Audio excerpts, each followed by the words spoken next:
Għadha l-aħħar snin il-Partit Nazzjonalista taħt it-tmexxija tal-kap tal-Partit Bernard Grech insista ġimgħa wara oħra dwar il-bżonn li pajjiżna jimxi għal ekonomija li tiffoka fuq il-kwalità tal-ħajja, ekonomija li tħares lejn is-saħħa mentali u lejn il-valuri.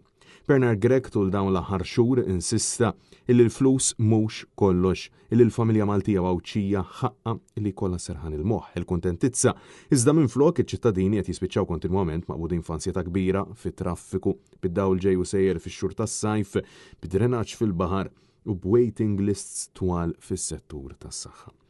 Matul ix-xhur tal-kampanja elettorali kien il-Prim Ministru innifsu illi kundannata din diskors għaliex minflok fem illi nuqqas ta' investiment fl-infrastruttura wassal biex il-pajjiż ma kienx qed ilaħħaq ma' żieda qawwija fil-popolazzjoni, iddeskriva din in-narrattiva bħala waħda tal-lemin estrem.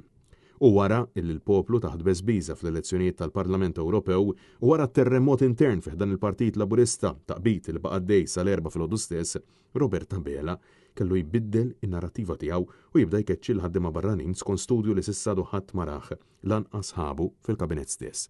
Matul il-jum Net News staqsa l-Segretarju Parlamentari Rebecca Buttigieg x'wassal biex in-narrattiva tal-Labor inbidlet daqshekk drastikament mill-lejla għal nar bid-deputat tal-Labor tisħaq li dan mhuwiex minnu u li l-modell ekonomiku ħalla l-frott. In-narrattiva tal-Partit Laburista fil-Gvern ma nbidlitx, jiġifieri il-modell ekonomiku huwa modell ħaj illi għal dawn l-aħħar 10 snin ħalla l-frott. Il-kwistjoni hija waħda ċara illi kulħadd qiegħed jirrealizza.